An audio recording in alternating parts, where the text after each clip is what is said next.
Chers téléspectateurs, chères téléspectatrices, vous êtes bel et bien dans votre émission intitulée « Le docteur répond », un magazine produit, réalisé, présenté devant vos petits écrans par votre serviteur Georges Dio-Loukadi. Vous êtes très nombreux à nous suivre. Nous vous présentons d'abord toutes nos excuses pour ces silences avec lequel, donc ce silence que vous avez constaté, et c'est vrai, on était un peu sur plusieurs programmes et ainsi de suite, mais nous vous confirmons que nous avons repris avec force et détails dans notre émission Le docteur répond. Vous êtes très nombreux. Cette émission, comme nous l'avons toujours dit, c'est une émission qui a pour soubassement la doctrine.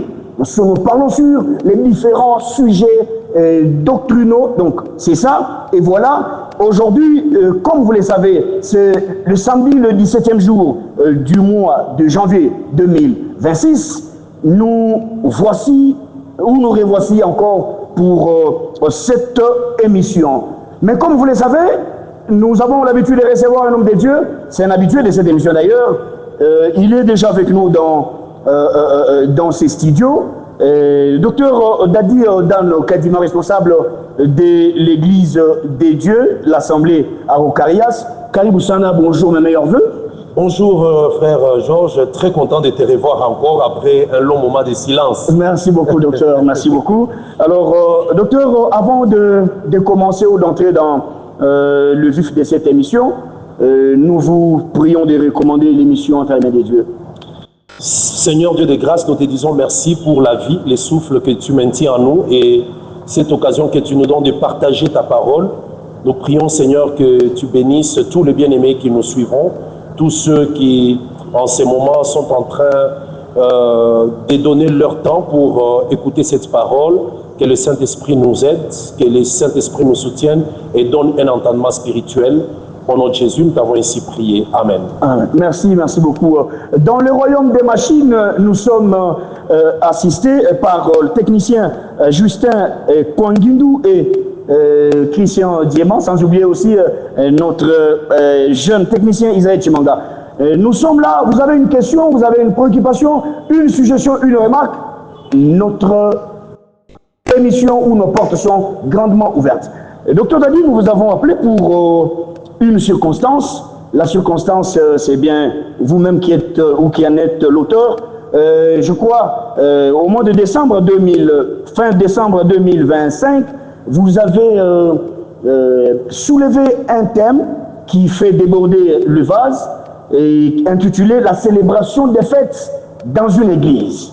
Alors, il y a eu beaucoup de réactions par rapport à ça. Et les différentes étapes par lesquelles vous êtes passé, vous avez développé et nous nous sommes dit, bon, on ne peut pas laisser l'opinion chrétienne avec des petits soucis par rapport à ce thème. Quelle a été la motivation par rapport à ces grands thèmes, la célébration des fêtes dans une église? Merci beaucoup, frère Georges. Je profite aussi de saluer tous nos bien-aimés, nos téléspectateurs qui ne nous ont pas vus pendant ces quelques mois. Nous nous excusons beaucoup de ces silences. Nous étions un peu sur beaucoup d'autres choses. Nous reprenons vraiment cette émission, Le Docteur répond, afin de partager sur plusieurs sujets doctrinaux. Frère Georges, merci pour ta question. La motivation, elle a été du fait que nous avons observé quelque chose. Un vent qui a soufflé dans les églises où les fêtes ont pris de l'ampleur dans les églises. Mais certaines fêtes qui n'ont pas leur sens et qui n'ont même pas leur place dans les églises selon la parole de Dieu, selon les Écritures. Alors c'est comme ça que Matthieu chapitre 15, nous voyons Jésus qui fait des reproches aux scribes, aux juifs, qui lui disent « Tes disciples mangent sans se laver les mains ». Et lui dit « Mais vous aussi, vous prenez vos traditions, vous les remplacez à la place de la parole ». Il y a beaucoup de fêtes dans des églises qui ne sont que des traditions des hommes qui sont entrés dans des églises, mais qui n'ont rien à voir avec la parole. Alors c'est un peu cela qui nous a motivés à enseigner et à parler à l'église corps du Christ en général, au peuple de Dieu. Merci beaucoup. Docteur Dadi, les fêtes n'ont pas commencé avec l'église. Les fêtes émanent depuis Israël. Oui. Est-ce que nous pouvons vraiment savoir combien de fêtes Israël célébrait et aussi à l'issue de ces fêtes-là, aujourd'hui, l'Église rappeler, emboîter le pas à toutes ces fêtes. J'aimerais vraiment que vous puissiez expliquer mollo ces choses, parce que ça doit vraiment éclairer la lanterne à tous ceux qui nous suivent, à tous ceux qui vous ont suivis pendant que vous avez introduit ce grand thème. Merci beaucoup, frère Georges. Il faut d'abord savoir que Israël n'avait pas de fête avant, quand il était en Égypte comme esclave. Sous la domination égyptienne, Israël vivait au rythme de l'Égypte. Mais lorsque le Seigneur choisit Moïse pour aller délivrer Israël, Moïse et Aaron disent à Pharaon quelque chose que j'aimerais lire très rapidement. D'accord. Dans Exode chapitre 5, Moïse dit ceci à Pharaon. Exode chapitre 5, verset 1er, j'ai lu au nom de Jésus-Christ. Amen. Moïse et Aaron se rendirent ensuite auprès de Pharaon et lui dirent, ainsi parle l'Éternel, le Dieu d'Israël, laisse aller mon peuple pour qu'il célèbre au désert une fête en mon honneur. Une seule fête? Une fête en mon honneur. Une seule fête? Oui, une fête en mon honneur. Une seule. D'accord. Voilà. Mais ça veut dire, la délivrance d'Israël l'introduisait dans la célébration d'une fête. Israël était délivré avec objectif, parce qu'il dit laisse aller pour. Quand on dit pour, donc l'objectif de la délivrance, c'est la célébration d'une fête. Et lorsque Israël sort, avant même la sortie, dans la nuit où il devait sortir, qu'est-ce qu'ils ont fait? Ils ont immolé l'agneau. Ils ont mangé la Pâque. Et le Seigneur dit que ça, c'est considéré comme le premier mois. Et c'était la première fête du mois. Et arrivé à la montagne de Sinaï, Dieu leur donne les fêtes. Il leur en donne 7 fêtes. Attention, parce que 7, c'est un chiffre qui parle de la totalité. 7 égale 1. Ça, il faut retenir. Hein? 7 égale 1. Non, mais docteur, les 7 alors, donc, lorsque Dieu confie la mission à Moïse pour la sortie, c'est pour une seule fête. Une seule fête. Mais d'où viennent les 7 alors? Mais les 7 qu'il a donnés dans Lévitique 23, parce que dans Lévitique 23, l'Éternel donne à Moïse 7 fêtes, qui commencent par la Pâque et se terminent par la fête des tabernacles. La première fête, c'est la fête de la Pâque. La deuxième, la fête de pain sans levain. Pas que pain sans levain, c'est la même fête, quoi. Okay. C'est d'ailleurs dans l'époque où Christ a été arrêté et tué. La troisième fête, la fête des prémices, où on devait présenter la gerbe de la moisson d'orge. La quatrième, c'était la fête de la Pentecôte. Et toutes ces 4 fêtes se passent entre le premier et le 3e mois, jusqu'au début du 3e mois. Okay. Maintenant, au 7e mois, il y a la 5e fête, la fête d'expiation. Il y a la 6e fête qui est la fête d'abord des trompettes, et puis la fête d'expiation. Et la dernière, c'est la fête des tabernacles ou la fête des tentes. Vous voyez, ce sont les 7 fêtes que Dieu a données à Moïse afin qu'Israël les célèbre au cours d'une année. 7 fêtes. Okay. Mais toutes ces fêtes ne sont basées que sur la mort de l'agneau. Comment ça, docteur? Mais oui, parce qu'elle commence avec la mort de l'agneau. La mort de l'agneau, c'est la mort de Christ. Mais elle se termine avec la fête des tabernacles. Ça veut dire la fête où Christ est considéré comme roi. Vous voyez, les 7 fêtes ne parlent que de la mort et de la royauté. Donc l'humiliation de Christ et son élévation. Parce que la fête des tabernacles est typifiée par les milléniums. Les milléniums, c'est les règnes millénaires de Christ. Alors c'est ainsi que Moïse, en parlant à Pharaon, il a parlé d'une seule fête. Donc c'est la fête qui tourne autour de l'agneau. Oui. Vous comprenez? C'est une fête qui tourne autour de l'agneau, mais qui a 7 étapes. Ce sont les 7 fêtes, mais qui ne parlent que de la fête de l'agneau. C'est comme ça qu'aujourd'hui aussi, l'Église, nous n'avons que la célébration de la mort et de la résurrection. La mort et la résurrection.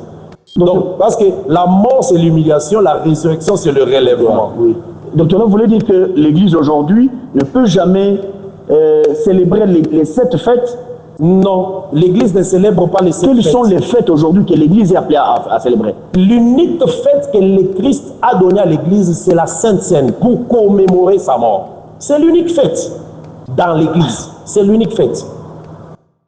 Docteur Tadi, est-ce que vous êtes sûr de ce que vous dites? Oui, lisons un passage. Ecclésiaste chapitre 7 nous dit ceci. Ecclésiaste chapitre 7, verset 1er. Une bonne réputation vaut mieux que le bon parfum. Oui. Ecclésiaste 7, 1. Et les jours de la mort vaut plus que les jours de la naissance. Ça signifie?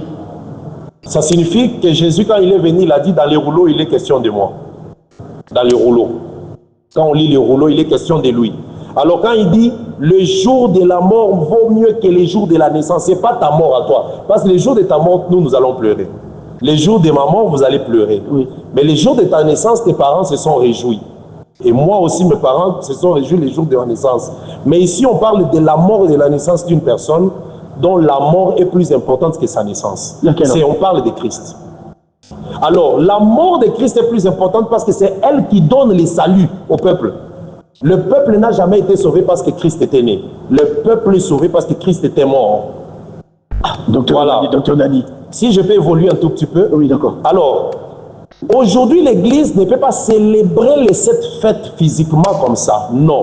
Parce que l'apôtre Paul, dans 1 Corinthiens chapitre 5, au verset 7 à 8, il dit, pour nous, Christ, notre Pâque, a déjà été immolé et nous célébrons la fête en mangeant le pain sans levain. Le pain sans levain, c'est la parole pure. Donc le fait que nous mangeons la parole pure, nous sommes en train de célébrer cette Pâque-là. On n'ira plus encore la célébrer physiquement. Parce que Israël célébrait la Pâque en mangeant l'agneau. Mais quelle est l'église qui célèbre aujourd'hui en mangeant l'agneau? Ceux qui fêtent la Pâque.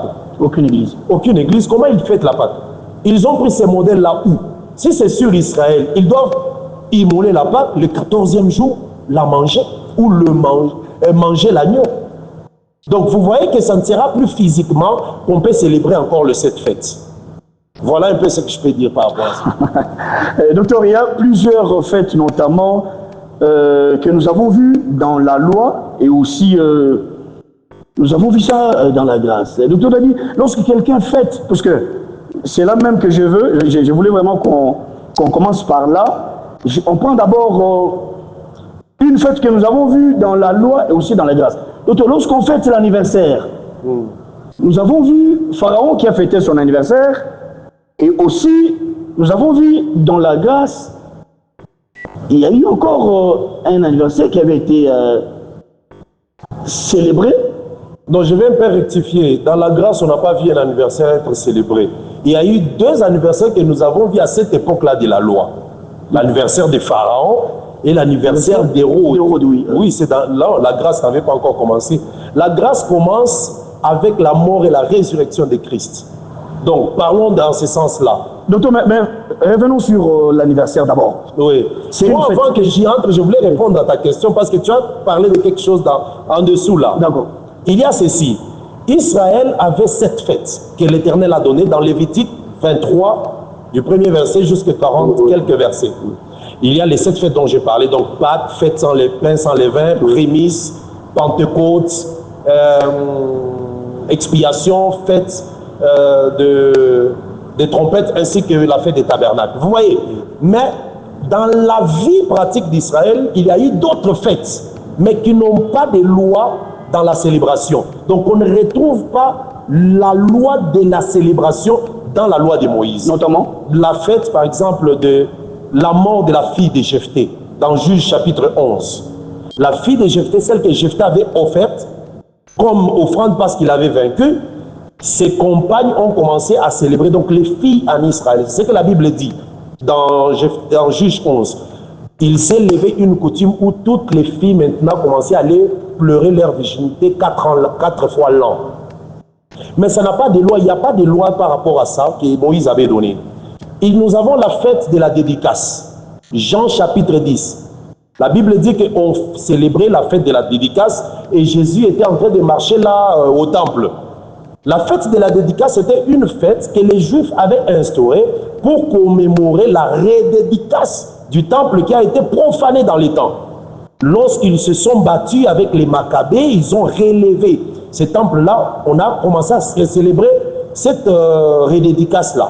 Vous voyez? Et c'est dans leur langage, ils appelaient cela la fête Hanouka. Hanouka, ça veut dire la fête de la lumière. Dans le relèvement du temple, cette purification. C'était une fête en Israël, mais dont la loi ne stipule rien autour de cette célébration. Vous voyez? Mais ici, nous parlons de cette fête qui ont la loi dont Moïse a parlé et a expliqué comment les célébrer. Quelle offrande donner, quel jour le faire, c'était les 7 fêtes. Donc aujourd'hui aussi, nous n'avons qu'une seule fête qui nous a été donnée par la loi de Christ. C'est la fête de la Sainte Seine, pour commémorer la mort de Christ jusqu'à ce qu'il revienne. Voilà. Chers téléspectateurs, chères téléspectatrices, vous êtes très très nombreux à nous suivre, bien sûr. C'est votre émission intitulée Le Docteur répond, un magazine produit, réalisé, présenté par votre serviteur Georges Diolukadi. Nous sommes en train de recevoir Dr Dadi dans un grand sujet intitulé La célébration des fêtes dans une église. Docteur, revenons sur l'anniversaire.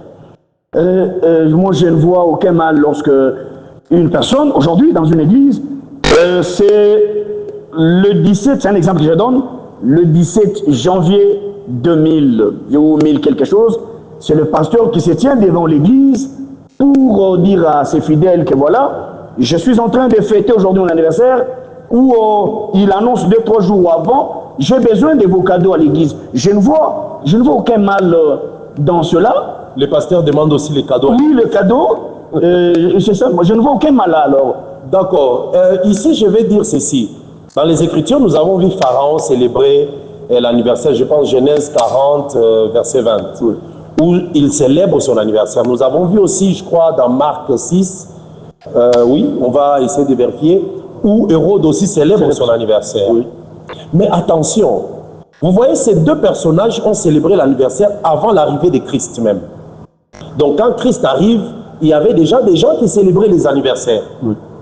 Mais si nous rentrons dans l'histoire, parce que nous ne nous arrêtons pas seulement à la Bible, oui, nous avons aussi des informations sur la vie apostolique, comment les apôtres vivaient à leur époque. Vous savez, les chrétiens de la première heure, ils ne célébraient pas les anniversaires. Pourquoi? Parce qu'ils estimaient que les anniversaires, c'était des fêtes et des célébrations païennes. Je vais expliquer pourquoi. Dans le temps, avec les Grecs, dans cet empire, parce qu'avant le Romain, c'était d'abord les Grecs qui dominaient, il y avait des célébrations d'anniversaire que pour des rois, des notables, des gens élevés. Ils estimaient qu'en célébrant l'anniversaire, ils étaient en train de rendre un culte au dieu Artémis.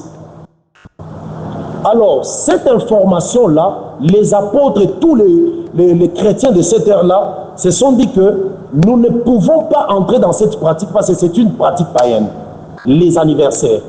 Mais avec le temps, l'Empire romain, à l'époque romaine aussi, les anniversaires ont commencé, mais avec beaucoup plus d'autres pratiques, des cadeaux, ainsi de suite. Déjà avec les Grecs, il y avait cette utilisation où la tradition des bougies et des cadeaux d'anniversaire. Oui. Ils estimaient qu'on rendait un culte à une divinité et en soufflant les bougies, nous sommes en train de demander une protection à l'ange, à ton ange, à toi, qu'il te protège pour cette année nouvelle. Vous voyez cette pratique? Oui. C'est comme ça que les anniversaires n'ont pas commencé. Maintenant, ça a commencé avant l'arrivée de Christ. Mais lorsque Christ est arrivé, et lui, et à l'ère apostolique, les apôtres et les chrétiens de ce moment-là disaient que nous ne pouvons pas entrer dans cette pratique parce que c'est une pratique païenne. Pratiquer cela, ça veut dire que nous rendons aussi un culte à ces dieux-là. C'est ainsi que les anniversaires n'étaient pas célébrés. C'est après, vers le 4e siècle, 4e, 5e siècle, que les gens ont commencé à célébrer parce qu'avec l'Empire romain, cette pratique est entrée maintenant vers le peuple, a quitté seulement la célébration au niveau des rois, des chefs, des notables, et les peuples aussi en ont pris. Et jusqu'aujourd'hui, vous voyez des chrétiens, des gens qui se disent qu'ils ont le Saint-Esprit, sans vérifier, sans mener des enquêtes, ils prennent aussi des bougies, ils prennent des gâteaux, on va dans les cadeaux d'anniversaire. Ce sont des choses que les chrétiens ne peuvent pas faire.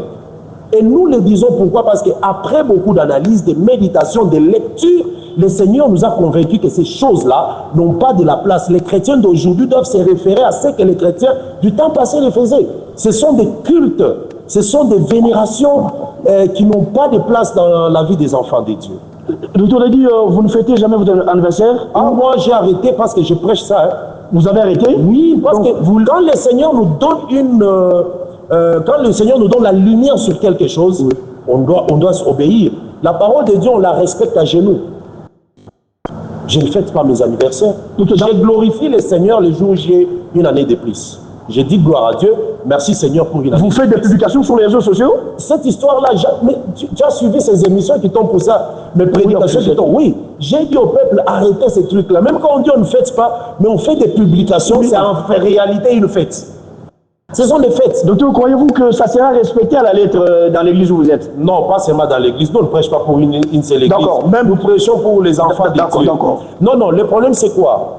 Nous devons faire attention. Vous savez pourquoi on appelle les diables les rusés? C'est lui qui est rusé, il fait quelque chose mais sans présenter la vérité de la chose. Il y a beaucoup de choses qui se font, que les chrétiens font, mais ils ne connaissent pas l'origine. Ils ne connaissent pas d'où ça vient. Je pense que nous parlons des fêtes, tu m'amèneras peut-être dans d'autres fêtes, mais je touche en passant. Vous voyez la fête de Noël. La fête de Noël où les gens disent que nous célébrons la naissance de Christ. Regarde la fête de Noël et la Sainte Seine. Qu'est-ce qui a plus d'ampleur aujourd'hui? C'est la Noël. La Noël. Qui amène la Noël à prendre de l'ampleur que la Sainte Seine? Alors que la Sainte Seine a été donnée par Christ le Messie. La Noël, ce sont des créations des empereurs et des papes. Mais la Noël a pris de l'ampleur que la célébration de la Sainte Seine. Vous allez voir, pour la Noël, les gens s'entretuent. Ils achètent des habits, ils décorent et tout. Mais la Sainte Seine, regardez comment ça se fait. Alors que la Bible nous dit que les jours de la mort vaut plus que les jours de la naissance. C'est ça les diables. Et c'est entré dans des églises et les gens disent, même si on fête la naissance, où est le problème? Est-ce que vous ne savez pas que le diable aussi avait dit à Ève que même si tu manges ces fruits, où est le problème? Donc, les peuples de Dieu doivent comprendre que dans l'église, on ne peut pas introduire des choses qui n'ont pas à leur place. Mais en ce qui concerne l'anniversaire, il faut d'abord savoir, parce que je devais peut-être m'étendre sur ça, ça dépend du temps, et nous voyons aussi que les techniciens nous fascinent. Et il faut savoir qu'aujourd'hui, l'Église est en train de vivre dans le monde où la puissance romaine est encore là. Selon les prophéties, on n'a pas le temps d'y entrer, c'est la puissance romaine qui domine, qui dirige. Et les calendriers que nous utilisons aujourd'hui, les calendriers grégoriens, qui a été instauré par le pape grégorien vers 1580 quelques. Avant ces 1585, tous les apôtres sont déjà morts. Hein? Oui. Mais avant ces calendriers, il y a eu le calendrier julien, qui a aussi été instauré par Jules César, un empereur, parce que les gens disent qu'il était empereur, certains non. Jules César qui est le père d'Auguste César, César dont la Bible parle. Oui. Donc 47 ans avant l'arrivée de Jésus, il y avait le calendrier julien. Mais les gens célébraient les anniversaires. Mais pourquoi les apôtres ne célébraient pas les anniversaires? Imaginez-vous Jésus-Christ avec ce qu'il avait comme notoriété. Un homme élevé. Mais les apôtres, à leur époque, n'ont jamais célébré l'anniversaire de Jésus. Même eux-mêmes? Même eux-mêmes. Alors que du temps où Jésus était sur la terre, les gens célébraient leurs anniversaires. Avec les calendriers de cette époque-là. Mais les apôtres n'ont jamais fait, Jésus ne l'a jamais fait. Mais lui, en mourant, il dit, restez commémorer ma mort. Il n'a même pas fait allusion à sa naissance. Ça doit nous réveiller. Moi, j'estime que lorsque quelqu'un a une année de plus, c'est une grâce, parce que la vie, c'est une grâce. Quand il a une année de plus, il remercie le Seigneur. De quelle manière, docteur? Remercier le Seigneur, de quelle manière? Ça peut se faire par témoignage, ça peut se faire par action de grâce. C'est la même chose, ça peut se faire par prière. C'est la même chose. Non, mais le Seigneur, on les glorifie. Non, écoutez. Glorifier seulement à l'occasion de la date de son anniversaire. Non, pas seulement ça. On peut glorifier le Seigneur pour plusieurs choses. La naissance, la réussite, le voyage, une bénédiction. Tout ce qui arrive, la Bible le dit, non? Glorifions le Seigneur en tout temps. Oui. En tout temps, en toutes circonstances. Mais en le glorifiant, on peut organiser une petite réception. Non, c'est ça que je dis. Voilà. C'est ça la fête, c'est ça les célébrations autour de ces jours où le Seigneur t'accorde une année de plus, qui étaient des pratiques païennes que nous ne pouvons pas faire aujourd'hui. Vous voyez, la personne va dire, non, moi je ne célèbre pas Dieu Artémis. Non, mais c'est une pratique instaurée. Les mêmes personnes qui refusent de fêter la Noël, mais ils fêtent l'anniversaire. Vous voyez, ils refusent de fêter la Noël. Mais oui, quand tu refuses de fêter la Noël, mais tu fêtes ton anniversaire. C'est la même chose, non? Pourquoi tu refuses de fêter la Noël, mais tu fêtes l'anniversaire? Et celui qui fête l'anniversaire, non, pardon, c'est lui qui ne fête pas son anniversaire, mais il fête la Noël. Mais c'est la même chose. C'est comme ça que je dis, célébrer, dire merci à Dieu pour une année de plus, ça c'est biblique. Dire merci à Dieu pour une réussite dans les études. Mais arrivez à témoigner pour ça? Non, témoigner, ce n'est pas un problème. Témoigner, mais c'est ça, même célébrer Dieu. Je rends grâce à Dieu pour une année de plus. Ça, ce n'est pas un problème. Mais vous le dites mais comme la ça? fête, c'est quoi? Oui. La fête, c'est ça, les cérémonies et tout ce qui se met tout autour.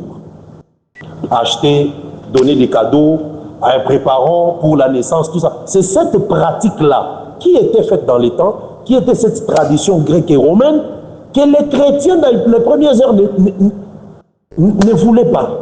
Mais ces chrétiens-là sont des modèles pour nous. Ces chrétiens-là sont des modèles pour nous. Docteur, mais quels sont les souhaits que l'on peut présenter à la personne à l'occasion de ces soi-disant anniversaires? Non, le problème des souhaits, ça n'existe. Même les souhaits là n'existaient pas. Vous savez ce que moi je fais? Les jours où mon fils totalise 5 ans, je l'appelle, je le mets à genoux, je prie pour lui, je le bénis, je déclare des paroles de grâce pour la vie, c'est tout. Ça, c'est vraiment le chrétien. Mais c'est ça que les chrétiens doivent faire. Ce que les chrétiens doivent faire, glorifier le Seigneur, dire merci à Dieu. C'est tout. Merci beaucoup, chers téléspectateurs. Nous sommes pratiquement à la fin de cette émission. Nous avons eu cet honneur de recevoir Dr Dadi Dan Kadima, responsable de l'Église des Dieux, Assemblée d'Araucaria, avec qui nous avons parlé sur la célébration. C'est un grand thème, la célébration des fêtes dans une église. Mais pour aujourd'hui, on a fait une rotation sur l'anniversaire. Dr Dadi, dans une minute, est-ce que vous pouvez dire quelque chose par rapport à ça, comme une conclusion partielle, bien sûr? Qu'est-ce que celui qui va vous suivre peut retenir par rapport à l'anniversaire d'abord? Ok, d'abord par rapport à l'anniversaire. Oui. Il faut savoir que dans l'église, on ne peut pas introduire d'autres fêtes à part l'unique fête que le Seigneur avait établie ou instaurée, instituée, qui est la Sainte Seine, pour commémorer la mort de Christ. Et cela nous a été donné dans 1 Corinthiens chapitre 10. Nous pouvons lire, l'apôtre Paul dit, dans la nuit il fut tué, il a dit, faites ceci en mémoire de moi, et chaque fois que vous le faites, vous annoncez ma mort jusqu'à ce que je vienne. C'est cette cérémonie-là que Christ a instituée, la Sainte Seine, où on prend le pain et le vin, on commémore sa mort. C'est l'unique fête. Les autres fêtes qui entrent sont des traditions des hommes. La Sainte Sylvestre qu'on fête les 31 réveillons pour dire l'année a commencé. On l'amène dans l'église, ce sont des traditions des hommes dont Jésus parle dans Matthieu chapitre 15. La Noël, des traditions des hommes. D'ailleurs, la Noël a été instituée ou instaurée par des empereurs, des papes. Si on demande aux chrétiens, les empereurs là, est-ce qu'ils étaient des chrétiens? Non, c'était des païens, ils n'avaient pas le Saint-Esprit. Mais c'est eux qui ont instauré ça. Si on demande à certains chrétiens, les papes qui ont aussi institué toutes ces choses-là, ah non, les papes sont des païens, et estiment que les papes sont des païens. Mais ils ont pris ça, ils ont institué ça dans l'église, ils fêtent la Noël dans l'église. Dans l'église aujourd'hui, nous voyons la fête d'anniversaire du pasteur. Il a totalisé 50 ans, il prêche, il dit aujourd'hui on va parler un peu seulement, pendant 30 minutes, parce que c'est le jour où j'ai totalisé 50 ans. Et vous voyez, on amène les bougies, les gâteaux en plein culte. On commence à chanter joyeux anniversaire en plein culte. On prend les gâteaux, on partage au diacre. Il y a un frère courageux protocole qui prend les gâteaux, il vient, il frotte au pasteur. On danse, on loue, tout ça dans l'église. Ça, c'est l'abomination. C'est l'abomination. Mais les fêtes, moi, je n'ai pas dit que célébrer, c'est mauvais. Non, il y a des fêtes. Je te donne un exemple. Un frère qui finit les études, relations académiques, il peut fêter à la maison chez lui. Il célèbre à l'église, docteur. Non, à l'église, pourquoi? À l'église, il viendra témoigner la grandeur de Dieu. Je rends grâce à Dieu qui m'a fait grâce. J'ai fini mes études, c'était par la grâce de Dieu. Les gens glorifient le Seigneur. Il peut donner son action de grâce. Je pense que tu comprends. Quelqu'un qui a mis au monde, une maman qui s'est accouchée. Il sort de la maternité à la maison, il glorifie le Seigneur, il invite sa famille, il mange, il boit pour la naissance de l'enfant. Ça s'arrête là. Quand il vient à l'église, elle témoigne la grandeur de Dieu. Merci Seigneur pour cet enfant que tu m'as donné. Il peut donner une action de grâce. Vous voyez, c'est comme ça. Nous allons parler de plusieurs fêtes. N'oubliez pas, je te donne déjà, on peut parler aussi même de la fête des 40e jours. Hein. Oui. Et la fête des morts, hein, les célébrations des morts dans les églises. Donc tout ça, voilà un peu ce que je pouvais dire aujourd'hui. Celui qui a une année de plus glorifie le Seigneur. À la maison, pas à l'église. Il rend grâce à Dieu. À l'église, c'est un témoignage. Il peut témoigner, ce n'est pas un problème. Parce que témoigner le Seigneur, c'est biblique et c'est doctrinal. Il peut témoigner, oui, mais après culte, les frères et sœurs iront auprès de lui pour lui dire joyeux anniversaire, heureux jour. C'est ça ce que j'ai dit, c'est ça ces célébrations-là qui sont, comment je vais dire, des traditions et des pratiques qui n'ont rien à voir avec la parole de Dieu. Quand le frère a témoigné, il a glorifié le Seigneur, nous avons acclamé pour la gloire de Dieu, c'est tout. C'est fini, qu'est-ce qu'il y a encore à faire? Qu'est-ce qu'il y a à faire? Merci beaucoup. Les cadeaux que tu veux donner au frère le jour il est né, tu ne peux pas lui donner ça un autre jour. Pourquoi c'est mal le jour il est né? Tu te caches derrière des choses que les Grecs et les Romains ont statuées, mais tu ne peux pas l'avouer. Merci beaucoup, Dr Dadi. Nous disons vraiment merci à toute l'équipe technique composée de notre ingénieur Justin Kwangindu, Christian Diama ainsi que Israël Chimanga. Merci. C'est bien sûr votre émission intitulée Le Docteur Répond, votre magazine que vous aimez bien. Nous vous demandons une chose, lorsque vous suivez, likez, il faut vraiment quand même faire des j'aime pour nous faciliter aussi, donner aussi l'occasion de bien vraiment continuer. Merci beaucoup, docteur, comme on a commencé par la prière. Seigneur, merci pour ta grâce, que tous ceux qui nous ont suivis soient édifiés et que le Saint-Esprit parle encore plus à chacun de nous. Nous avons ici prié et prions que ta grâce nous soutienne pour une rencontre prochaine. Au nom du Seigneur Jésus-Christ. Amen. Amen. Merci beaucoup. À la prochaine.